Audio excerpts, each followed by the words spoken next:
നമസ്കാരം. ഞങ്ങളിപ്പോൾ നിൽക്കുന്നത് കൈമനത്താണ്. കൈമനത്ത് ഒരമ്മയുടെയും മകൻ്റെയും ദാരുണമായിട്ടുള്ള ഒരു കഥ പറയാൻ വേണ്ടി, കഥയല്ല, അത് അവരുടെ ജീവിതമാണ്. എൻ്റെ പേരിലുള്ള പ്രമാണമാണ്. എൻ്റെ വസ്തുവിനെ എനിക്ക് കരമടയ്ക്കാൻ ഇപ്പം പറ്റുന്നില്ല. ഞാൻ കരമടയ്ക്കാൻ പറ്റാത്ത കാരണത്താൽ ഞാൻ മുഖ്യമന്ത്രിയെ പോയി നേരിട്ട് കണ്ട് മുഖ്യമന്ത്രി എനിക്ക് കരമടയ്ക്കാൻ വേണ്ടി എഴുതി തന്നതാണ്. നേരിട്ട് ഞാൻ വില്ലേജിലും പോയി, താലൂക്കിലും പോയി, മാറി മാറി രണ്ടിടത്തും പോയി ഞാൻ എൻ്റെ വിഷമങ്ങൾ പറഞ്ഞ് കരമടച്ച് തരാൻ പറഞ്ഞ് മുഖ്യമന്ത്രി പറഞ്ഞിട്ടുണ്ട്, എൻ്റെ പ്രമാണമുണ്ട് എന്നെല്ലാം പറഞ്ഞിട്ട് അവർ രണ്ടുപേരും മാറി മാറി എന്നെ പന്ത് തട്ടും പോലെ അങ്ങോട്ട് തട്ടി ഇങ്ങോട്ട് തട്ടി, വില്ലേജും താലൂക്കും മാറി മാറി എന്നെ പന്ത് തട്ടും പോലെ തട്ടിയിരിക്കുകയാണ്. എനിക്ക് ഇതുവരെയും കരമടച്ചാൻ കിട്ടിയിട്ടില്ല. ഞാൻ എന്നിട്ട് കളക്ടറെ പോയി കണ്ടു. കളക്ടർ നേരിട്ട് പോയി കണ്ടിട്ട് കളക്ടറിൽ നിന്ന് ഞാൻ സൈനിട്ട് മേടിച്ചു. അതും ഞാൻ കളക്ടറേറ്റ് നേരിട്ട് ചെന്ന് നേരിട്ടാണ് പോയി പറഞ്ഞത്. കളക്ടറെ കയ്യിൽ നിന്ന് സൈനിട്ട് മേടിച്ച് കൊണ്ടുവന്ന് ഞാൻ കൊടുത്തതാണ് ഇത്. നേരിട്ട് കളക്ടറിന് സൈനിട്ട് മേടിച്ച് കളക്ടർ എനിക്ക് നേരിട്ട് തന്ന താലൂക്കിലും വില്ലേജിലും ഇതും ഞാൻ മാറി മാറി കൊണ്ടുകൊടുത്ത്. എന്നിട്ടും എനിക്ക് ഇതിനും ഒരു ഇതും പറഞ്ഞില്ല. എന്നിട്ടും താലൂക്കിലും വില്ലേജും മാറി മാറി എന്നെ അങ്ങോട്ട് ഓടിച്ച് ഇരിക്കുകയാണ് ചെയ്യുന്നത്. പിന്നെ ഒരിക്കലും എനിക്ക് കരമടയ്ക്കാൻ ഇതുവരെ എൻ്റെ വസ്തുവിന് എനിക്ക് കരമടയ്ക്കാൻ പറ്റുന്നില്ല. അത് എനിക്ക് കരമടയ്ക്കണം, എനിക്ക് ഇവിടെ താമസിക്കണം, എൻ്റെ കുട്ടിയെ നോക്കണം, എല്ലാ കാര്യത്തിനും എനിക്ക് ഇത് കരമടച്ച് കിട്ടിയാലേ പറ്റുള്ളൂ. ഞാൻ വല്ലാത്തൊരവസ്ഥയിലാണ്. എന്നെ കരമടച്ച് എന്നെ സഹായിക്കണം. എല്ലാ ഉദ്യോഗസ്ഥരും എന്നെ മാറി മാറി എന്നെ പന്ത് തട്ടും പോലെ തട്ടാണ് ചെയ്യുന്നത്. ഇത് എനിക്ക് സഹിക്കാൻ പറ്റുന്നില്ല. എനിക്കൊന്നാമത് സുഖമില്ലാത്ത ഒരു വ്യക്തിയാണ് ഞാൻ. അങ്ങോട്ടും ഇങ്ങോട്ടും മാറി മാറി എന്നെ രണ്ടുപേരും മാറി മാറി അപ്പുറത്ത് പോയി ഇപ്പുറത്ത് പോകുന്നു മാറി മാറി തട്ടിക്കളിക്കുകയാണ് ചെയ്യുന്നത്. ഇതിനെ സംബന്ധിച്ച് എനിക്ക് ഉദ്യോഗസ്ഥരത്തിൽ പോയാലും ഉദ്യോഗസ്ഥരും പോലീസുകാരും രാഷ്ട്രീയക്കാരും എല്ലാവരും എന്നെ മാറി മാറി എന്നെ പന്ത് തട്ടും പോലെയാണ് തട്ടുന്നത്. എനിക്ക് ഒരു നിവൃത്തിയില്ല. എല്ലാവരും ഒന്നടക്കം എന്നെ ശരിക്കും വിഷമപ്പെടുത്താണ് ചെയ്യുന്നത്. രാഷ്ട്രീയക്കാരും ഈ ഉദ്യോഗസ്ഥരും എല്ലാ പോലീസ് ഓഫീസറും എല്ലാവരും ചേർന്ന് എന്നെ ശരിക്കും പറ്റിക്കുകയാണ് ചെയ്യുന്നത്. എല്ലാവരും എന്നെ വിഷമപ്പെടുത്തുകയാണ് ചെയ്യുന്നത്. എൻ്റെ ഈ വസ്തു തട്ടിയെടുക്കാൻ വേണ്ടി എൻ്റെ ഈ നാട്ടുകാരും അയൽവാസികൾ തന്നെയാണ് എനിക്ക് എൻ്റെ വസ്തു തട്ടിയെടുക്കാൻ എൻ്റെ വിരോധികൾ ശത്രുക്കളാണ്. എന്നെ രാത്രിയും പകലും എനിക്ക് സ്വൈരമായി ഈ വീട്ടിൽ താമസിക്കാൻ പറ്റുന്നില്ല. എൻ്റെ ഭർത്താവിനെയും കുട്ടിയെയും വെച്ചിട്ട് എനിക്ക് നന്നായിട്ട് ജീവിക്കാനോ എന്നെ ഇവിടെ താമസിക്കാനോ താമസിക്കാതെ ഓടിക്കാനാണ് എല്ലാവരുടെയും വിരോധികൾ കാണിക്കുന്നത്. ശത്രുക്കൾ എന്നെ ഇവിടുന്ന് രാത്രിയും പകലും എന്നെ ഉപദ്രവിക്കുകയും എൻ്റെ കുട്ടിയെയും എൻ്റെ ഭർത്താവിനെയും വെച്ചിട്ട് എനിക്ക് സമാധാനമായിട്ട് ജീവിക്കാൻ പറ്റാത്ത ഒരവസ്ഥയാണ്.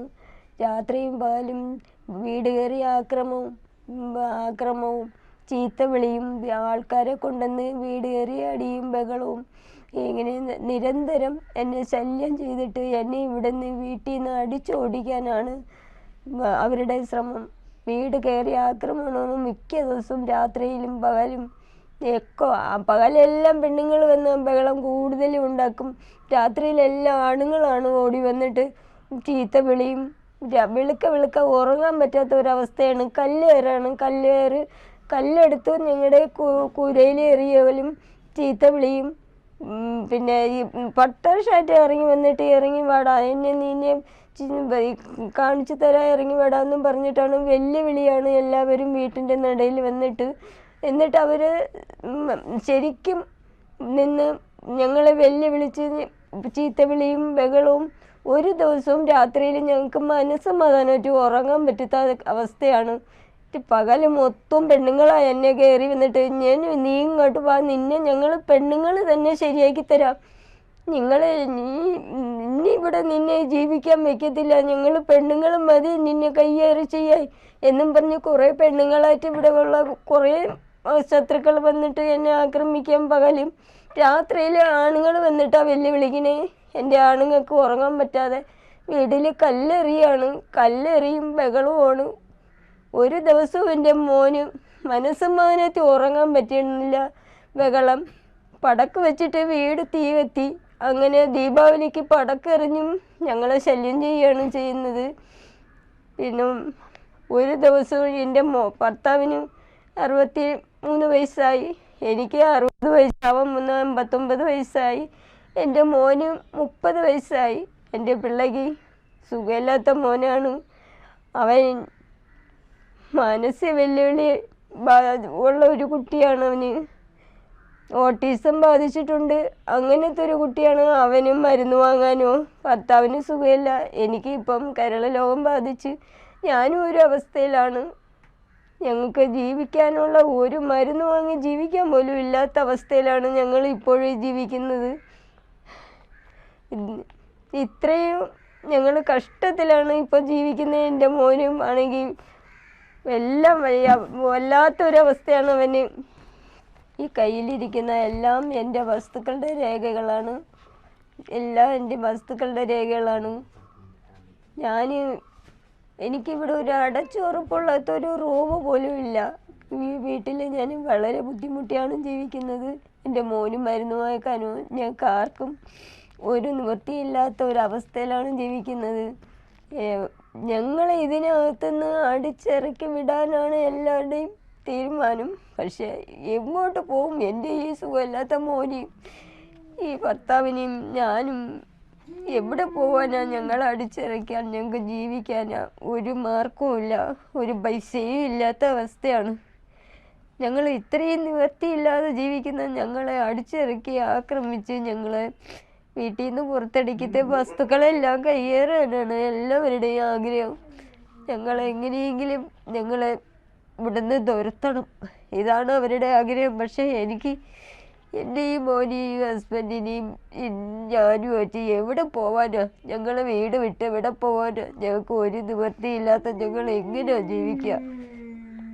ഇതെല്ലാം നിങ്ങൾ തന്നെ ഞങ്ങളെ രക്ഷിക്കണം. ഞാനിവിടെ താമസിക്കാൻ തുടങ്ങിയിട്ട് 50 വർഷമാവുന്നുണ്ട്. ഞാൻ ജനിച്ച മുതൽ ഇവിടെ താമസിക്കുകയാണ്. ഇത് എൻ്റെ അച്ഛൻ വിലയാധാരം മറ്റ് വാങ്ങിയ മണ്ണാണ്. ഈ മണ്ണ് വിട്ട് ഞാൻ എവിടെ പോവാനാ? ഞാനിവിടെ തന്നെ, എൻ്റെ മരണം വരെ എനിക്ക് ഇവിടെ തന്നെ കിടക്കണം, ഇവിടെ തന്നെ എനിക്ക് കഴിയാനും ആഗ്രഹം. ഞാൻ ഇവിടുന്ന് ഒരിടവും പോകത്തില്ല. ഇത്രയും വർഷം കൊണ്ട് ജീവിച്ച മണ്ണാണ്. എൻ്റെ മോനും ഇവിടുന്ന് പോകാൻ താല്പര്യമില്ല. അവനെ ഒരിടം കൊണ്ടുപോയാലും ശരിയാവത്തില്ല. ഈ വയ്യാത്ത മോനെയും കൊണ്ട് അറിയാത്തൊരിടത്ത് എനിക്ക് എത്താനും പറ്റത്തില്ല. അതുകൊണ്ട് ഞാൻ ഇവിടെ തന്നെയാണ്, എൻ്റെ മരണം വരെ ഞാൻ ഇവിടെ തന്നെയാണ് കഴിയാൻ ആഗ്രഹിക്കുന്നതും. എൻ്റെ മരണം വരെ ഞാൻ ഇവിടെ തന്നെ ഇരിക്കും. അതാണ്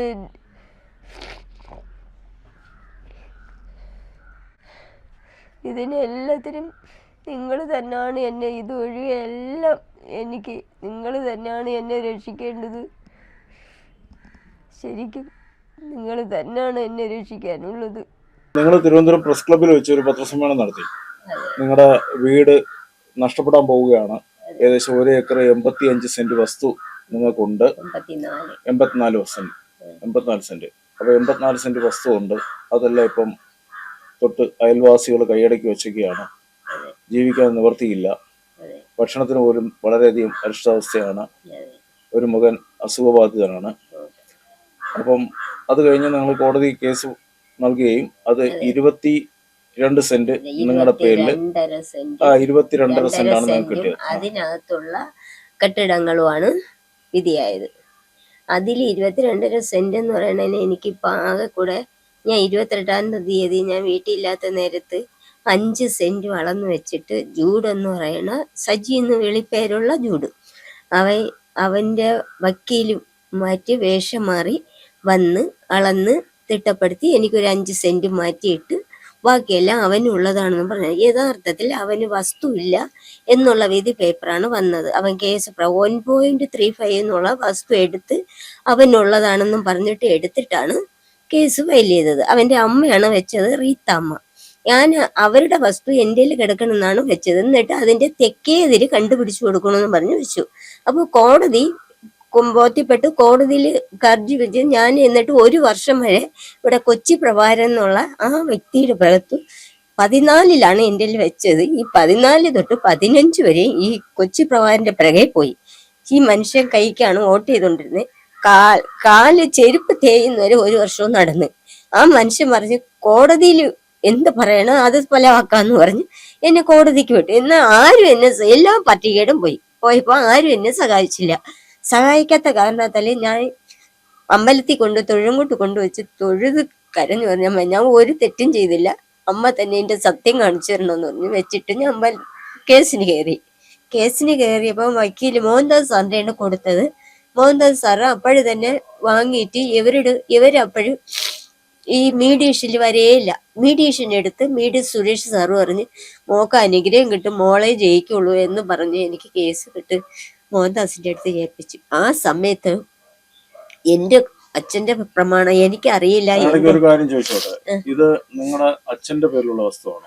അച്ഛന്റെ പേരിലുള്ള വസ്തു. അച്ഛൻ വിലക്ക് വാങ്ങിയതാ. അച്ഛൻ വിലക്ക് വാങ്ങിയ വസ്തു നിങ്ങൾ അറിഞ്ഞില്ല എന്നാണ് അന്ന്? അറിഞ്ഞില്ല. ഞങ്ങൾ അറിഞ്ഞില്ല എന്ന് വെച്ചാൽ 2016 അച്ഛൻ തമിഴ്നാട്ടിലുള്ള ആളാണ്. തമിഴ്നാട്ടിൽ നിന്ന് ഇവിടെ നിന്ന് വാങ്ങിയതാണ്. അവിടുത്തെ എഞ്ചിനീയറായിട്ട് ജോലി ചെയ്തുകൊണ്ടിരുന്ന ആളാണ്. പഞ്ചസാര ഓഫീസിൽ എഞ്ചിനീയർ ആയിരുന്നു. അവിടെ നിന്ന് റാൻസൂട്ടി കിട്ടിയപ്പോൾ അച്ഛൻ റാൻസൂട്ടിലെ ജോലിയാണ് വലുതാണ് എന്ന് പറഞ്ഞ് റാൻസൂട്ടി കയറി തിരുവനന്തപുരത്ത് വന്ന് മണക്കാട് ഒരു വീട് വാടകയ്ക്ക് താമസിച്ചത് പോലെയാണ്, സ്വന്തം വീട് പോലെയാണ്. അവരത് എടുത്തോളം പറഞ്ഞിട്ട് അച്ഛന് അത് ഇഷ്ടപ്പെട്ടില്ല. ഒരു മോക്കുള്ളതാണ്, അവള് വേറൊരാളുടെ കൂടെ പോയതുകൊണ്ട് അത് വേണ്ടാന്ന് വെച്ചിട്ട് അത് കളഞ്ഞ് ഇവിടെ വന്ന അച്ഛൻ ഈ വസ്തു വാങ്ങി. അവിടെ നാവൂര് സിനിമ പെരേര അടുത്ത് ഒരു 2 നില വീട് ഇപ്പോ ഉണ്ട്. ആ കെട്ടിടം വിറ്റിട്ടാണ് അച്ഛൻ ഇവിടെ വന്ന് വസ്തു വാങ്ങിയതും അതോടുകൂടിയാണ് അച്ഛൻ എറണാകുളം 6 പേരാണ് ഉള്ളത്. തമിഴ്നാട്ടിലുള്ള വസ്തു വിറ്റിട്ടാണല്ലോ ഈ വസ്തു വാങ്ങുന്നത്. അതെ. ശമ്പളവും അച്ഛന് KSRTയിൽ ജോലി ഉണ്ടായിരുന്നു. അച്ഛൻ ശമ്പള പൈസയും വസ്തുവും പൈസയൊക്കെ മക്കൾക്കും ഈ 1 ഏക്കർ 85 സെന്റോ 54ന്റെ ഒരു വിവരവും അറിയത്തില്ല. അമ്മയ്ക്കും അറിയത്തില്ല. അത് എന്നെ പോലെ തകഴ്ച സാറടുത്ത് വന്ന് 4 ഏക്കർ സെന്റ് അറിയാത്ത ഒരാൾ വന്ന് ഇതുപോലെ പറഞ്ഞു. കഴിഞ്ഞ ദിവസം ഞാൻ ഇരുന്ന അതേ സമയത്താണ് അവരും വന്ന് പറയണേ എനിക്ക് അച്ഛൻ 4 ഏക്കർ വാങ്ങിയിട്ടെന്ന് അറിഞ്ഞൂടാ, ഇപ്പൊ അവർക്ക് ഒരു 62 സെന്റ് ഉണ്ട്, ബാക്കിയെല്ലാം എല്ലാരും എടുത്തു എന്ന് ഇതേപോലെ പറയുന്ന ഒത്തിരി പേരുണ്ട്. എന്റെ അച്ഛൻ എന്ന് വെച്ചാൽ തമിഴ്നാട്ടിലുള്ളവരെ അച്ഛനൊരു 39-40 വയസ്സായപ്പം പുള്ളിക്കാരൻ അറ്റാക്കൊന്നും മരിച്ചു പോയതാണ്. ഓഫീസിൽ പോകാൻ ഇറങ്ങിയ നേരത്ത് അത് എല്ലാവർക്കും അറിയാന്നുള്ള 77 മരിച്ചത്. അതിന്റെ സർട്ടിഫിക്കറ്റ് ഉണ്ട്. അച്ഛൻ മരിച്ചപ്പോ എല്ലാരും പറഞ്ഞു അച്ഛന് വിഷം കൊടുത്ത് കൊന്നതാണെന്നൊക്കെ പറഞ്ഞു. ഞങ്ങൾ നിലവിൽ ഇപ്പൊ നിങ്ങൾക്ക് ഇപ്പൊ ഉള്ളതെന്ന് വെച്ചാൽ 22 സെന്റ് അല്ലേ? 22.5 സെന്റ്. 22 സെന്റ് ഉണ്ട് ഓൾറെഡി. ഇപ്പൊ നമ്മള് ഇവിടെ വന്നപ്പോ കണ്ട ഒരു സംഭവമാണ്. അപ്പൊ ഇതിനകത്ത് ഇപ്പൊ വെച്ച് കഴിഞ്ഞാൽ ഈ 22 സെന്റ് നിങ്ങളുടെ കയ്യിൽ ഉണ്ടോ? ഇല്ല. അതിനെയാണ് ജൂഡ് ഇതിനെ എടുത്ത് ഇതെല്ലാം ഫ്ലാഷായിട്ട് കിടന്നതാണ്. ഞാൻ കല്യാണം കഴിഞ്ഞ് മോന് 4 വയസ്സായപ്പോൾ തിരിച്ചു വന്നപ്പോ ഇതിനെയും മതില് കെട്ടി ഇതും വെച്ചിട്ട് ഇവരുടെ വസ്തു ഞങ്ങൾക്കുള്ളതാണ് അവരുടെ കയ്യിരിക്കണേ. ലക്ഷ്മി മണ്ഡപത്തിന് 14 സെന്റ് കൊടുത്ത് ഇത് ഇത്രയും ഫ്ലോട്ടാണ് ഇങ്ങനെ കിടന്നത്. ഇപ്പൊ വിധിയായതും ഇതും അതിനപ്പുറത്തുള്ളത് ഇത് ജൂഡ് തന്നെയാണ് കയ്യേറിയത് വെച്ചതും കൊടുത്തതും. നിങ്ങൾ ഇരിക്കുന്ന ഈ വസ്തു ഇപ്പൊ എത്രയുണ്ട്? ഞങ്ങൾ ഇരിക്കുന്ന ഈ വസ്തു ഇതും ഇപ്പം അതും പ്ലോട്ട് അച്ഛൻ്റെതായിട്ട് ഒരു 5 സെന്റ് ഉണ്ട്. 5 10 പിന്നെ 1.35 അതും വിധിയായതും കൂടെ ചേർത്ത് 12 സെന്റ് ആയിട്ട് 12 സെന്റ് വസ്തു ഉണ്ട്. അതിലിപ്പോ നിലവിൽ ആകപ്പാടെ ഉള്ളതെന്ന് പറയുന്നത് ഇപ്പൊ ഈ കണ്ട സംഭവം മാത്രമേ ഉള്ളൂ. ഇപ്പൊ നിങ്ങള് ഇപ്പം കളക്ടറേറ്റ് പോയി ചെന്ന് പരാതി കൊടുത്തു, കളക്ടർ കരമടയ്ക്കാൻ വേണ്ടി നിങ്ങൾക്ക് എഴുതി അപ്പൊ അതെന്താണ് നിങ്ങള് പോയപ്പോൾ എന്താണ് സംഭവിച്ചത്? അവിടെ പോയപ്പോഴത്തേക്കും വില്ലേജ് പറഞ്ഞു G1 പോണം, G1 നേരെ K1 പോണം, K1 നേരെ അടുത്ത് A1 ഇങ്ങനെ എന്നെ ട്രാൻസ്ഫർ ചെയ്താണ്. ഇത് എത്ര കൊല്ലം കൊണ്ടാണ് നിങ്ങൾ ഇങ്ങനെ പറ്റിക്കുന്നത്? ഞാൻ 2016 മുതല് മോഹൻദാസ് കരമടയ്ക്കാൻ പറഞ്ഞ അന്ന് മുതൽ ഞാൻ ഇത് നടക്കുകയാണ്. ഇങ്ങനെ നടന്നിട്ട് ആരും എനിക്ക് ഇതൊന്നും ചെയ്തു തരാം. ഇങ്ങനെ ഞാനൊരു ലേഡിയല്ലേ. വില്ലേജ് ഓഫീസിൽ തഹസിൽദാരെ പോയി കണ്ടു. തഹസിൽദാർ പറഞ്ഞിട്ട് G1 ട്രാൻസ്ഫറായി, ഇപ്പുറത്ത് 1 ട്രാൻസ്ഫറായി, ഇങ്ങനെ ഓരോന്നും ട്രാൻസ്ഫർ ആക്കിയിട്ട് പിന്നെ പറയാം അല്ലെങ്കിൽ ഞങ്ങള് പറയാം എന്ന് പറയാം. ഞാൻ പറഞ്ഞു തഹസിൽ സാർ നേരിട്ട് വന്ന് കണ്ടതാ. അവർക്ക് എതിർകക്ഷിക്ക് വേണ്ടി നേരിട്ട് തകഴ്ച സാറ്, ഇവിടെ നിയമം തകഴ്ച സാറ്, വില്ലേജ് ഓഫീസർ എല്ലാരും ഇവിടെ വന്ന് ഈ കെട്ടിടത്തിന് TC ഇടാൻ വന്നപ്പോ ഞാൻ പറഞ്ഞു ഇത് എനിക്കുള്ളതാണ്, ഇതിൽ TC ഇടാനും കരം കെട്ടുന്നതിനും കറണ്ടിന് ഇടാനും വെള്ളത്തിനും ഒന്നും കൊടുക്കല് എല്ലാം എന്റെ പേരിനാണ് അവർ ആദ്യമേ എടുത്തത് ബില്ല്. ഇപ്പൊ അവര് മാറി മാറി അവരുടെ ഉദ്യോഗസ്ഥരെ പിടിച്ചിട്ട് ബില്ല് കയ്യിൽ വാങ്ങാണ് ജോലി, എന്ന് വെച്ചാൽ കോടതി ഹാജരാക്കാൻ. പക്ഷെ ഞാൻ എതിർക്കാൻ എനിക്ക് വയ്യാത്തെന്ന് വെച്ചാൽ അവരിൽ ഒരു അടി അടിച്ചാ ഞാൻ വീഴും. കുട്ടിയെ നോക്കാൻ ആരുമില്ല. ആ കാരണത്താൽ ഞാൻ ബഹളത്തിനൊന്നും പോകുന്നില്ല. അന്നും പോയിട്ടില്ല, ഇന്നും പോകുന്നില്ല. നിങ്ങൾക്ക് ഇവിടെയുള്ള കറണ്ടിനുള്ള ബില്ല് നിങ്ങൾക്ക് ഇവിടെ വരുന്നില്ലേ? ഇവിടത്തെ ബില്ല് എനിക്ക് വരുന്നുണ്ട്. ആ കെട്ടിടത്തിന്റെ ബില്ല് എന്റെ കാര്യം പറഞ്ഞു വരുന്നില്ല. ആ കെട്ടിടത്തിന്റെ ബില്ല് എന്റെ പേരിനാണ് എടുത്തിട്ടുള്ളത്. അച്ഛന്റെ TCയിലും അച്ഛന്റെ പേരിനും എന്റെ പേരിനും. അതുപോലെ വാട്ടറിന്റെയും എന്റെ പേരിനും അച്ഛൻ ഇതിലാണ് വാട്ടറിന്റെ എടുത്തത്. എന്റെ സമ്മതത്തോടു കൂടി എന്തെങ്കിലും ചെയ്യാവൂന്നും പറഞ്ഞിട്ടുണ്ട്. പക്ഷെ അവര് എന്റെ സമ്മതം അതുമല്ല. ഞാൻ ഇടയ്ക്ക് എനിക്ക് 2016 വിധിയായതിനു ശേഷം ഞാൻ ട്രെൻഡിന് കൊടുത്തു. അത് അറിയണത് താലൂക്കിൽ പോയപ്പോഴത്തേക്കും അത് എന്തൊരു ട്രെൻഡിന് കൊടുത്തു എന്ന് പറഞ്ഞ് ഞാൻ ഇങ്ങനെ ചോദിച്ചപ്പോ എന്റെ പേപ്പർ കോടതിയിൽ നയിച്ച പേപ്പർ എടുത്ത് വെച്ചിട്ട് കൈമാറ്റം ചെയ്തിട്ട് ട്രെൻഡിന് ഒരു വെളുത്ത പൊക്കം കുറഞ്ഞ ഒരു പയ്യൻ 2016 കഴിഞ്ഞ് ഞാൻ അതിന്റെ ബില്ലൊക്കെ ഞാൻ വെച്ചിട്ടുണ്ട്. ഫോൺ നമ്പർ ആ സെക്ഷനിൽ ഇരുന്ന സമയത്തുള്ള എല്ലാ വ്യക്തിയുടെ ഫോൺ നമ്പർ കരടച്ച് സമ്മതിച്ചിട്ടില്ല. എന്നു വെച്ചാൽ അപ്പോഴും ഞാൻ കൂടെ പറഞ്ഞു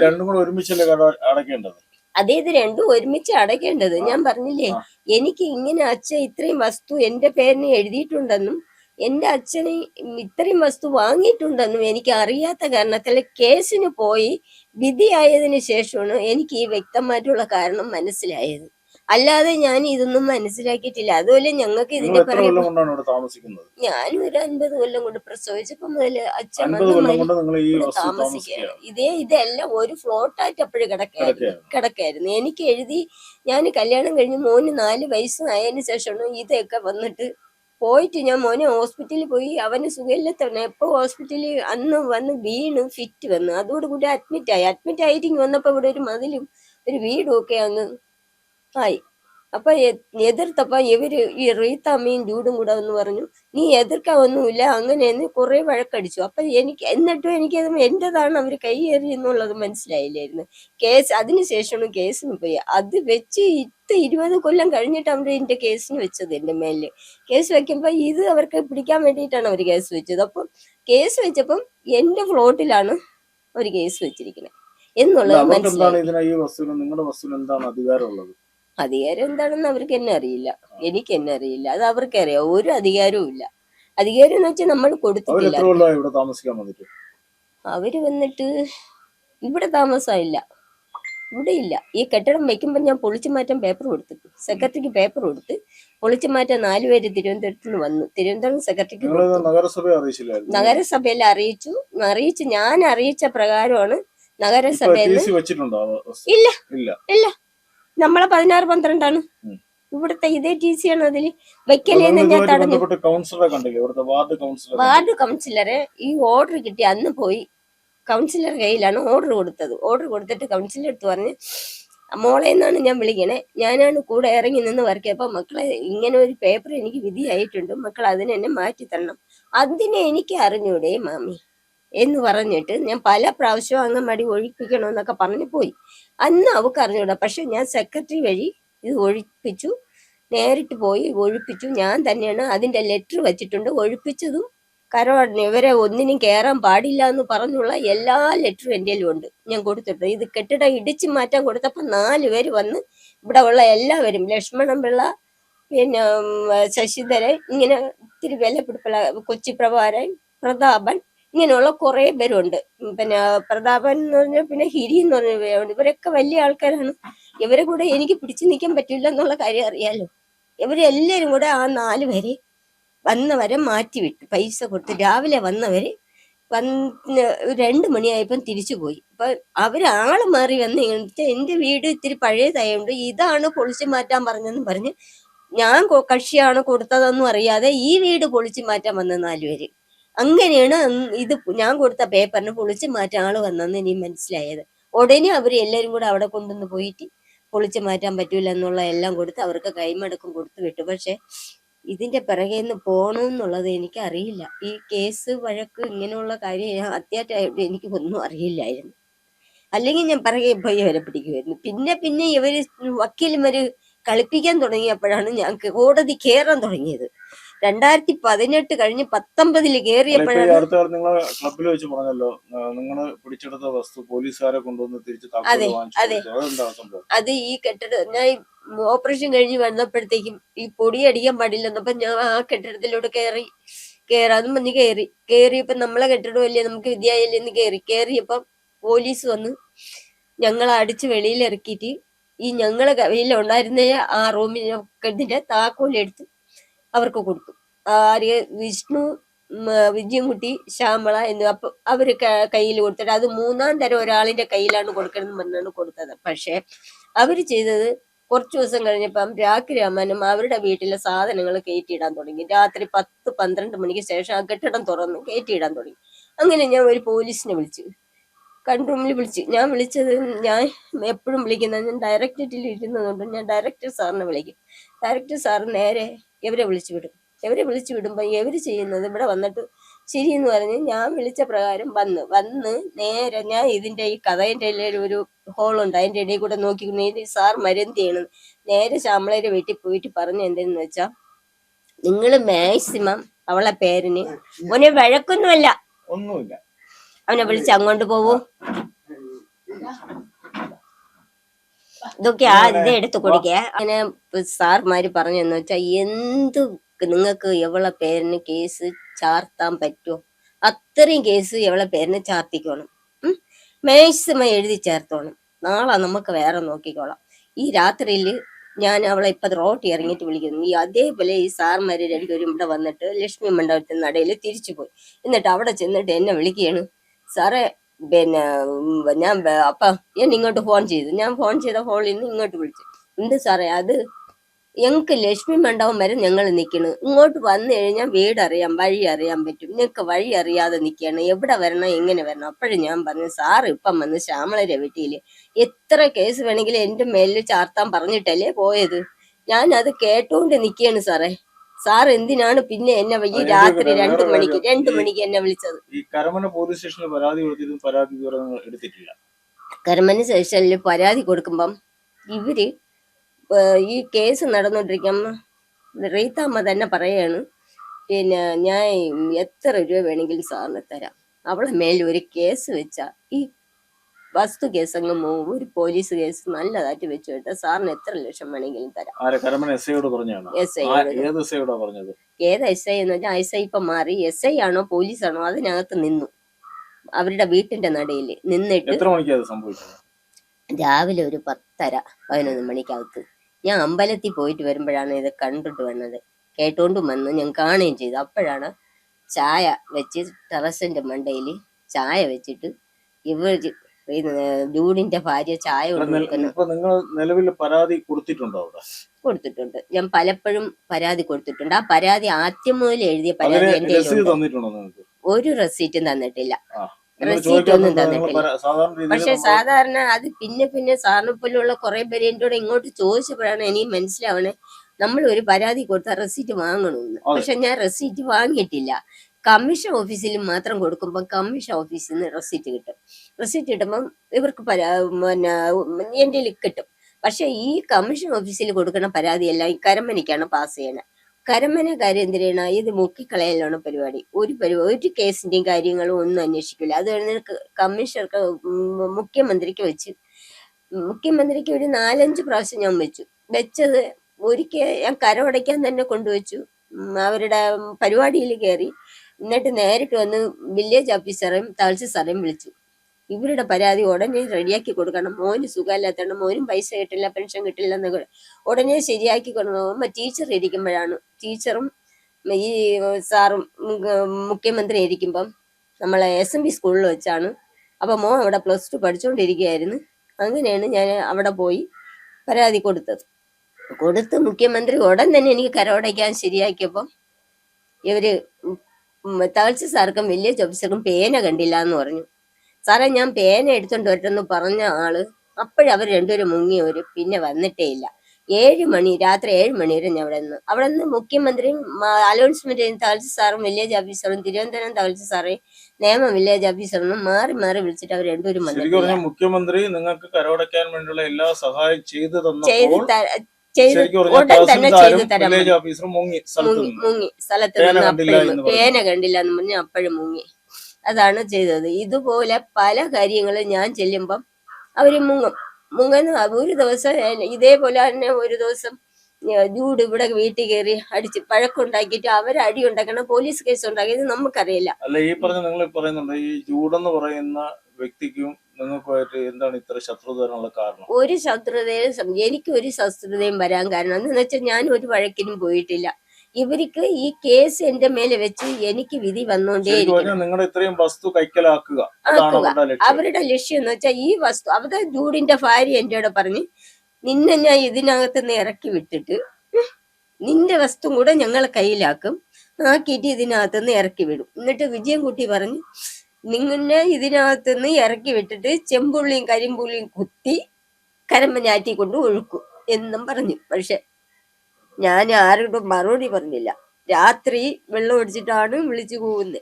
ഞാനും ഒന്നും മറുപടി പറയത്തില്ല. വേറൊരു കാര്യം ചോദിച്ചോട്ടെ, ഇപ്പം ഈ നമ്മുടെ കേന്ദ്ര സർക്കാരിന്റെയും കേരള സർക്കാരെല്ലാം വാർദ്ധക്യ പെൻഷനും മറ്റു ആനുകൂല്യങ്ങളെല്ലാം കൊടുക്കുന്നുണ്ട്. നിങ്ങൾക്ക് അങ്ങനെ എന്തെങ്കിലും തന്നിട്ട്? എനിക്ക് ഒന്നും തന്നിട്ടില്ല. ഇതൊക്കെ ഞാൻ ടീച്ചറിന്റെ നിലവിൽ ആധാർ കാർഡ് ഉണ്ടോ? ആധാറുണ്ട്, റേഷൻ കാർഡ് ഉണ്ടോ? ഉണ്ട്. ഇതെല്ലാം ഉണ്ടായിട്ട് പോലും നിങ്ങൾക്ക് എന്താ പറയാനായിട്ട് പെൻഷനോ മറ്റു ആനുകൂല്യ വാർദ്ധക്യ പെൻഷനോ ഉണ്ട്? സർക്കാരിന് ഇപ്പൊ നിങ്ങളുടെ മകന് അസുഖമാണ്, അതിനുള്ള സാമ്പത്തിക സഹായം ഉണ്ട്, ഇതൊന്നും ഇപ്പൊ നിലവിൽ എന്തുകൊണ്ടാണ് ഇങ്ങനെ? എന്തുകൊണ്ടെന്ന് വെച്ചാൽ ഈ കെട്ടിടത്തിൽ അംഗൻവാടി 226ാമത്തെ അംഗൻവാടി പ്രവർത്തിച്ചിരുന്നത്. അവര് തൊട്ടടുത്ത അംഗൻവാടിയാണ് ഇത് നിലവിൽ കൊണ്ടുപോയി അംഗൻവാടി വഴിയാണ് ഇപ്പൊ ആക്കിയിരിക്കുന്നത്.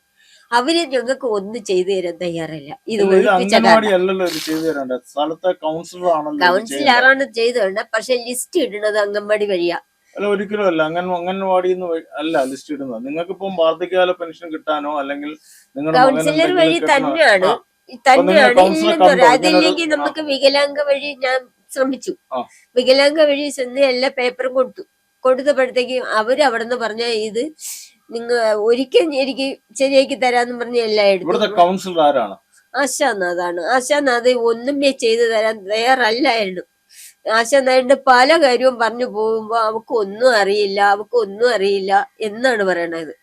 എന്താണ് അറിയില്ല എന്ന് എനിക്ക് അറിഞ്ഞൂടാ. എന്തെങ്കിലും പ്രശ്നം വന്നപ്പം കൗൺസിലർ എന്ന നിലയിൽ അവര് ഇവിടെ വരിക എങ്ങനെ ഉണ്ടായോ? ഒന്നും ഈ കെട്ടിടം ഇടിഞ്ഞു വീണിട്ട് പോലും വന്ന് അന്വേഷിച്ചിട്ടില്ല. ഈ അയലോക്കുകാർ തൊട്ട് കൗൺസിലർ പോലും വന്നിട്ടില്ല. കൗൺസിലർ അടുത്ത് പറഞ്ഞതെന്ന് വെച്ചാൽ ഇവര് പറഞ്ഞതെന്ന് വെച്ചാൽ ഞാനറിയില്ല. ഉടനെ കോടതിയില് പേപ്പർ പോയി മക്കളെ ഈ മോനെ വിളിച്ചിട്ട് പോ.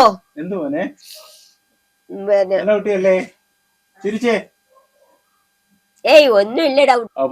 അങ്ങനെ കൗൺസിലർ പറയുന്നത് അവക്കൊന്നും അറിയില്ല എന്നിട്ട് ഞാൻ ഇത് ഒഴിപ്പിക്കാൻ പോയപ്പോഴും അതറിയില്ല. അവസാനം ഞാന് ശരിക്കും പറഞ്ഞാൽ ഇതിപ്പോ അവര് കയ്യേറി വെച്ചൊക്കെയാണ്, അവർക്ക് ഭീഷണിപ്പെടുത്തി കയ്യേറിയാണ്. ഭീഷണി എന്ന് വെച്ചാൽ അവര് ബലാകരം മാറ്റി പിടിച്ചെടുക്കുക ചെയ്യുന്നേ. അവർക്ക് ബലം മാറ്റി ഇത് എല്ലാം അവർക്ക് വേണം.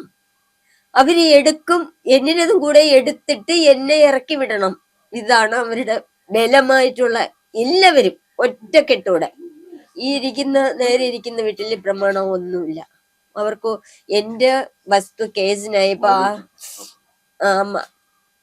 എന്റെ വസ്തു കേസിനായപ്പോ ആ പുള്ളി പറയാണ് എനിക്ക് പ്രമാണമില്ല. അപ്പൊ ഈ ഏരിയയിൽ ഞാൻ 23 TCL ഇട്ടിട്ടുണ്ട് അവരൊക്കെ. അവരെല്ലാം ഈ പ്രമാണിമാരെ കൈകളിലല്ലേ ഇരിക്കുന്നത്. പിന്നെ TC ഇപ്പൊ എന്റെ അടുത്ത് പറഞ്ഞ ഞാൻ കേട്ടോണ്ട് നിൽക്കുമ്പോഴാണ് പറഞ്ഞത് നിങ്ങൾ ഈ പ്രമാണങ്ങൾ ഇപ്പൊ വിഷ്ണു ഇവരെ ആരോ ഞാൻ പോയതിനു ശേഷം ഇവരൊക്കെ എന്തൊക്കെ കള്ള പ്രമാണം ചെയ്ത് എന്താണെന്ന് എനിക്കറിയില്ല. ആശുപത്രി കഴിച്ചിഞ്ഞ് വന്നപ്പം ഞാൻ അമ്പലത്തിൽ പോയിട്ട് ഇതേപോലെ രാവിലെ വരുമ്പോ ഉദ്യോഗസ്ഥരും രാഷ്ട്രീയക്കാരും വക്കീലും ചേർന്നിട്ട് തന്നെ ഇപ്പൊ ഉള്ള വക്കീല് പോലും വിളിച്ചാ പറയും, എന്തെങ്കിലും കാര്യം വിളിച്ചാ പറയും ഞാൻ കാസർഗോഡ് നിൽക്കുകയാണ് അല്ലെങ്കിൽ ഞാൻ കൊല്ലത്ത് നിൽക്കുകയാണ്, എനിക്കിപ്പോ സ്ഥലത്ത് എത്താൻ പറ്റൂല. ഇങ്ങനെയാണ് ഇപ്പോഴത്തെ വക്കീൽ വരെ പറഞ്ഞ. ഇന്ന് ഒരു ആവശ്യമായിട്ട് വിളിച്ചപ്പം പറയണു ഇന്ന് കൊല്ലത്ത് നിൽക്കുകയാണ്, പുള്ളിക്ക് ഭയങ്കര ബിസിയാണ്, എത്താൻ പറ്റൂല. ഞാൻ കേസ് ഇട്ട് കൊടുത്ത അന്നും മുതല് എപ്പോ ഇവര് എന്ത് കാര്യം നടത്തിയാലും അടി ഉണ്ടാക്കിയാലും സാറേ എങ്ങനെയാണ് എന്ന് വിളിച്ച് പറയാന്ന് വെച്ചാൽ, രാവിലെ ഒരു ദിവസം ഇവര് കിടന്ന് പ്രശ്നം ഉണ്ടാക്കിയപ്പോ ഞാൻ വിളിച്ചപ്പോ എന്റെ അടുത്ത് പറയാണ്, രാവിലത്തെ ഇന്നത്തെ മൂഡ് കളയാൻ വേണ്ടി സുധ ചേച്ചി വിളിച്ചു. നിങ്ങളുടെ ഭർത്താവിന് എന്താണ് ജോലി?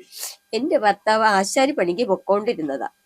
അവര് ISROയില് കമ്പനി പണിയായിട്ട് ചെയ്തോണ്ടിരുന്ന ആള് പിന്നെ ഈ കേസ് കൊണ്ട് വെച്ചോടെ പുള്ളിക്ക്, എനിക്ക് എന്നും കേസിന് പോകണമല്ലോ, കേസിന് പോണ സമയമാകുമ്പോ പുള്ളിക്ക് ആ ജോലി അങ്ങ് പോയി.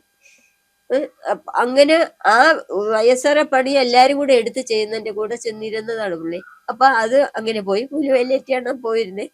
എല്ലാം പണിയും ചെയ്യാൻ അറിയാം. പക്ഷെ അതിനുശേഷം ഇവരെ ഈ പ്രശ്നവും മകന്റെ അസുഖവും കാരണം തൊഴിലിന് പോകാൻ പറ്റൂല. അങ്ങനെ ആയപ്പോ ഞാന് ഇപ്പൊ നിങ്ങളുടെ വരുമാനമൊക്കെ എങ്ങനെയാണ്? എങ്ങനെയെന്ന് വെച്ചാൽ ഇപ്പൊ എന്റെ സഹോദരനാണ് എനിക്ക് വേല ചെയ്ത് കൊണ്ട് തരണത്, കൂലി വേല ചെയ്ത് കൊണ്ട് തരണത് എന്റെ സഹോദരനാണ്. അവനാണ് എന്റെ അസുഖം ഒക്കെ നോക്കിയത്. പിന്നെ ഗവൺമെന്റിൽ നിന്ന് കിട്ടിയ ആനുകൂല്യങ്ങള് മരുന്നിന്റെ ഇത് വെച്ചിട്ടാണ് ഞാൻ രക്ഷപ്പെട്ടത്. ഞാൻ രക്ഷപ്പെടൂലെന്ന് വിചാരിച്ചാണ് ഇവരെല്ലാം ഇങ്ങനെ പ്രമാണങ്ങൾ മാറിയത്. ഞാൻ കോടതിയിൽ ഈ വസ്തുവിന്റെ എല്ലാം ഒറിജിനൽ പ്രമാണങ്ങൾ ഇതെല്ലാം നിങ്ങളുടെ കയ്യിലുണ്ട്. എന്റെ പക്ഷേ കയ്യിൽ ഇതുവരെ കരമടയ്ക്കാൻ പറ്റുന്നില്ല. ശരിക്കും ഉദ്യോഗസ്ഥരാണ് ഇതിനെ തടസ്സം നിൽക്കുന്നത്. അതെ ഉദ്യോഗസ്ഥർ മുഖ്യമന്ത്രി നിങ്ങൾക്ക് വേണ്ടി എല്ലാ ആനുകൂല്യങ്ങളും ചെയ്യാൻ അതെ മുഖ്യമന്ത്രി അന്ന് അടച്ചു തരാൻ പറഞ്ഞു. എന്റെ അടുത്ത് SMB സ്കൂളിൽ വെച്ച് എന്റെ അടുത്ത് ടീച്ചറും പറഞ്ഞു, മോനും ഇത്രയും അഭിപ്രായമായിട്ട്. മുഖ്യമന്ത്രിയെ കണ്ടോ? രണ്ടാമത് മുഖ്യമന്ത്രി അതിനുശേഷം 3 പ്രാവശ്യം മുഖ്യമന്ത്രിക്ക് പേപ്പർ വെച്ചു. പക്ഷെ ആ പേപ്പർ മുഖ്യമന്ത്രിയുടെ കയ്യിൽ കിട്ടിയോന്ന് എനിക്കറിയില്ല. ഓഫീസിലാണ് കൊടുക്കണേ. അപ്പോഴേ തന്നെ അവിടെ നിന്ന് കെട്ടുമാറ്റാനുള്ള എല്ലാ സൗകര്യവും ഇവര് ചെയ്തിരിക്കും. അത് എനിക്ക് മനസ്സിലായതാണ്. ഞാൻ ഇപ്പൊ ഒരു ഇത് മുഖ്യമന്ത്രി നടത്തിയില്ലേ, ഇപ്പൊ കൗൺസിലറും രാഷ്ട്രീയക്കാരും നാട്ടുകാരും എല്ലാവരും എന്നെ ഭീഷണിപ്പെടുത്തി എന്റെ വസ്തുക്കളെ ബലമായി പിടിച്ചെടുക്കാൻ തന്നെയാണ് തീരുമാനിച്ചിരിക്കുന്നത്. അതുപോലെ ഞങ്ങൾ ഇവിടുന്ന് ഓടിക്കണം. വക്കീലുമാര് ചോദിച്ചു, ഒരു തെറ്റും ചെയ്യാത്ത ഇവരെ എന്തിനാണ് നിങ്ങൾ ഇങ്ങനെ ചെയ്തെന്ന് ജൂഡിനോട് ചോദിച്ചപ്പം അത് അവര് അവിടെ നിന്ന് ഓടിപ്പോവാനാണ് ചെയ്തത്, അല്ലാതെ കേസ് വെക്കാൻ. കൊച്ചിലെ മുതൽ ഈ മന്ദബുദ്ധിയാണോ? മോൻ പഠിച്ചുകൊണ്ടിരുന്നവൻ വീണതാണ്. ഇവിടുന്ന് നിലത്ത് വീണത് സഹോദരന്റെ മോൻ തള്ളിയിട്ടതാണ്. MMR 4 വരെ ഇംഗ്ലീഷ് മീഡിയം പഠിച്ച മോനാണ്. അത് കഴിഞ്ഞ് മോന്റെ പഠിത്തം തുടർന്ന് പോയി +2 വരെ പഠിച്ചു. സംസാരിക്കത്തില്ല. അതിനുശേഷമാണ് മോൻ സംസാരിക്കുന്നത്. അതിനുശേഷം ഒരു കാര്യം ചെയ്യത്തില്ല. ചെയ്യത്തിന്നിട്ട് ഒരു പിടിവാശി, ചെയ്യാൻ അറിയാം, പിടിവാശി, എല്ലാത്തിനും പിടിവാശിയാണ്. അവനൊരു പേടിയാണ് വീണതിന് ശേഷം. മരുന്ന് നന്നായിട്ട് കൊടുക്കണം എങ്കിലും ഇപ്പൊ മരുന്നെല്ലാം ബ്രേക്ക് ചെയ്യുന്നുണ്ട്. ഇല്ല, മോനിപ്പം മരുന്ന് കൊടുക്കുന്നില്ല. നല്ല ചികിത്സ ചെയ്യാനും പറ്റുന്നില്ല. എനിക്ക് ചികിത്സയ്ക്ക് പോലും പറ്റുന്നില്ല. ആ ഒരു അവസ്ഥയാണ്.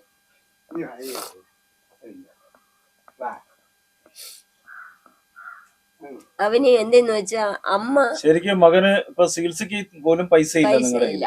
ഇപ്പൊ ഞാന് ഇത്രയും ബുദ്ധിമുട്ടിയിരുന്ന സമയത്താണ് ഞാന് പിന്നെ ചകര പോടാ ആ മുറിയിലോട്ട് വിളിച്ചോണ്ട് പോവോ, എന്തെങ്കിലും അവന് ഇഷ്ടപ്പെട്ടെന്ന് കൊടുക്കുക. അത് ലോക്ക് ചെയ്താ മതി. ശരിക്കും പറഞ്ഞാൽ നിങ്ങളുടെ മകന് ചികിത്സിക്കാൻ പോലും പൈസ ഇല്ല. യാതൊരുവിധ ഗവൺമെന്റിൽ നിന്ന് പോലും യാതൊരുവിധ ആനുകൂല്യങ്ങളും കിട്ടുന്നില്ല. അതായത് ഇവിടെ ഇപ്പോഴെന്ന് പറഞ്ഞു കഴിഞ്ഞാൽ വാർദ്ധക്യ പെൻഷൻ എന്ന് പറഞ്ഞാൽ കാശുള്ളവരാണ് വാങ്ങുന്നത്. ഇത്രയും ദാരിദ്ര്യപ്പെട്ട് നിൽക്കുന്ന അസുഖമായിരിക്കുന്ന ആന്റി ഒരു സാധനം തരും, ചെല്ലി ആന്റി ഒരു സാധനം തരും, ചെല്ലി ഒന്നുകൂടെ പോലെ. ശരിക്കും പറഞ്ഞാൽ ഇപ്പൊ വാർദ്ധക്യ പെൻഷൻ എന്ന് പറയുന്നത് എന്ത് പറയാനായിട്ട് ഉള്ളവരാണ് വാങ്ങുന്നത്. ഫാനിന്റെ മൂട്ടിലിരുന്ന് ഇത്രയും അസുഖമായിട്ടും ഇത്രയും 2 പേര് വാർദ്ധക്യ സഹജമായിരിക്കുന്നു. മകന് സുഖമില്ല. നിങ്ങൾക്ക് യാതൊരുവിധ ഗവൺമെന്റിൽ നിന്ന് യാതൊരുവിധ ആനുകൂല്യവും കിട്ടുന്നില്ല. ശരിക്കും പറഞ്ഞു കഴിഞ്ഞാൽ എല്ലാ ആധാരങ്ങളും ശരിക്കും പറഞ്ഞ സ്വന്തം വീടുണ്ട്, കയറി കിടക്കാൻ വസ്തുവില്ല, കിടക്കാൻ ഇപ്പം ഈ ചായ്പിലാണ് നിങ്ങളിപ്പോ കിടക്കുന്നത്. ഇതുപോലെ 10 സീറ്റ് ഒരാളാണ് അടിച്ച് വാങ്ങിയിട്ട് തന്നത്. മഴ പെയ്ത് ഇനി എങ്ങനെ കിടക്കും, ടാർപ്പെല്ലാം കാറ്റിൽ പോവില്ലെന്ന് വിചാരിച്ചു. പെൻഷന്റെ കാര്യത്തെ കുറിച്ച് പോയിരുന്നു. എല്ലാ കാര്യത്തിനും കൗൺസിലറുടെ പോയി സമീപിക്കും. പക്ഷെ കൗൺസിലറിന്റെ അടുത്ത് ഇത് എല്ലാം അവൾക്ക് ഈ കേസിന്റെ കാര്യവും കെട്ടിടത്തിന്റെ കാര്യവും വിധിയുടെ കാര്യവും പറഞ്ഞപ്പോ ഞങ്ങളെ കൈമലത്തി കാണിച്ച കാരണം ഒന്നുമേ പോവാൻ ഞാൻ താല്പര്യപ്പെട്ടില്ല. ഞാൻ പിന്നെ പോയിട്ടുമില്ല അവളെ അടുത്ത്. എന്ന് വെച്ചാൽ ഞാൻ എന്റെ മോളെ പോലെയാണ് അവളെ നോക്കിയിട്ട്. എന്റെ സ്കൂട്ടുകാരിയുടെ മോളാണ്. ചന്ദ്രൻ ഇരുന്നപ്പം അവൻ എല്ലാം നന്നായി. അവൻ എൻ്റെ കൂടെ പഠിച്ചവനാണ് ചന്ദ്രൻ. അതുകൊണ്ട് എനിക്ക് ചന്ദ്രനെ നന്നായിട്ട് അറിയാന്നുള്ളതുകൊണ്ട് ചന്ദ്രന്റെ കെയറപ്പിലാണ് ഈ മോളെയും ജയിപ്പിക്കണം എന്നുള്ള ഇതില് അവളെ കൂടെ തന്നെയാണ്. രാഷ്ട്രീയപരമായിട്ട് ചെയ്തതല്ല, വ്യക്തിപരമായിട്ടാണ് ചെയ്തത്. രാഷ്ട്രീയപരമായിട്ട് എന്ന് വെച്ചാൽ ഞങ്ങള് അന്ന് ഇന്നും LDF ആണ്. എൻ്റെ അച്ഛൻ ഇവിടെ കൊണ്ടുവന്നത് LDF സ്ഥാനം അച്ഛനാണ് വളർത്തിയത്. ആ പാർട്ടിയെ വളർത്തി കൊണ്ടുവന്നത് എൻ്റെ അച്ഛൻ്റെ സ്ഥാനം. ഈ ഏരിയയിൽ കറണ്ട് എടുത്തതും വഴി ഉണ്ടാക്കിയതും എൻ്റെ അച്ഛൻ മരിക്കുന്നതിന് മുമ്പ് ഈ ഏരിയ മൊത്തം അച്ഛൻ എന്തൊക്കെ ചെയ്യാൻ പറ്റുമോ നന്മയിൽ ചെയ്തിട്ടുണ്ട്. എൻ്റെ കൂടെ ഇപ്പോൾ നിൽക്കുന്നത് സുധയാണ്. സുധയുടെ കൂടെ മകനുണ്ട്. മകന് തീരെ സുഖമില്ലാത്ത ഒരു മകനാണ്. ഇത് സുധയുടെ ഭർത്താവാണ്. ഇവരെല്ലാം ആരോഗ്യം ഇല്ലാത്ത ആൾക്കാരാണ് ശരിക്കും പറഞ്ഞു കഴിഞ്ഞാൽ. ഇവർക്ക് കയറിക്കിടക്കാൻ ഇപ്പോൾ ഒരു കൂര പോലുമില്ല. വാർദ്ധക്യ പെൻഷൻ ഇല്ല. മകന് ട്രീറ്റ്മെന്റിനുള്ള പൈസ കിട്ടുന്നില്ല. ശരിക്കും പറഞ്ഞു കഴിഞ്ഞാൽ ഇത് ഇവിടുത്തെ കൗൺസിലറാണ് ചെയ്തു കൊടുക്കേണ്ടത്. എന്നാൽ ഇതൊന്നും ഇവരാരും തിരിഞ്ഞു നോക്കുന്നില്ല. ഇവരുടെ അവസ്ഥ എന്ന് പറയുന്നത് വളരെയധികം പരിതാപകരമാണ്.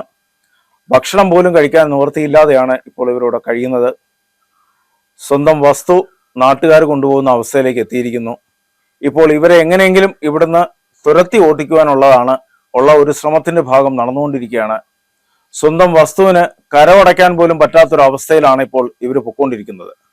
വളരെ ദയനീയമായിട്ടുള്ളൊരു കഥയാണ്.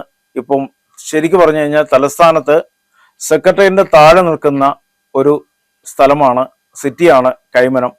കൈമനത്താണ് ഈ ഒരു ദുരവസ്ഥ നേരിട്ടുകൊണ്ടിരിക്കുന്നത്. വളരെയധികം കഷ്ടപ്പെട്ടാണ് ഇപ്പോൾ ഈ മകനെയും ഇവർ സംരക്ഷിക്കുന്നത്. നാട്ടുകാരുടെ ഭാഗത്തു നിന്നല്ല ഒരുപാട് എതിർപ്പുകളുണ്ട്. അതെന്താണെന്ന് അവർക്ക് പോലും അറിയത്തില്ല. പക്ഷേ ഇവർക്ക് ഒരു ഏക്കർ 84 സെന്റ് വസ്തു ഇവർക്കുണ്ടായിരുന്നു. അത് ഇവരുടെ അച്ഛൻ വാങ്ങിയതാണ്. അത് ഇവർക്ക് എഴുതി കൊടുത്തു. പക്ഷേ കുറച്ചു കാലങ്ങൾ ഇവർ ഈ വീട്ടിൽ നിന്നും മാറി നിന്നപ്പോൾ നാട്ടുകാർ ഈ വസ്തു കൈയേറി പലരും പല സ്ഥലങ്ങളിൽ വീട് വെച്ചു. ഇപ്പോൾ 22 സെന്റ് വസ്തു ഇവർക്ക് നിലവിലുണ്ട്. 22 സെന്റ് വസ്തു പോലും ഇപ്പൊ നിലവിൽ ഇവർക്കില്ല. ആ ഒരു അവസ്ഥയിലാണ് ഇപ്പോൾ കാര്യങ്ങൾ മുന്നോട്ട് പോകുന്നത്. രാഷ്ട്രീയക്കാരും പോലീസുകാരും ഉദ്യോഗസ്ഥരും ശരിക്കു പറഞ്ഞു കഴിഞ്ഞാൽ ഇപ്പൊ ഭീഷണിപ്പെടുത്തുകയാണ്. ഇവരെ ഈ വസ്തുവിൽ നിന്നും ഇറക്കി വിടുവാനുള്ള വളരെ അതിശക്തമായ നടപടികളാണ് ഇപ്പോൾ ഇവർ നടത്തിക്കൊണ്ടിരിക്കുന്നത്. വളരെ വേദനാജനകമാണ് ഈ വാർത്ത കാണുമ്പോൾ. ശരിക്കു പറഞ്ഞാൽ ഈ ഉദ്യോഗസ്ഥര് കണ്ണു തുറക്കണമെന്നാണ് ഞങ്ങളുടെ അപേക്ഷ.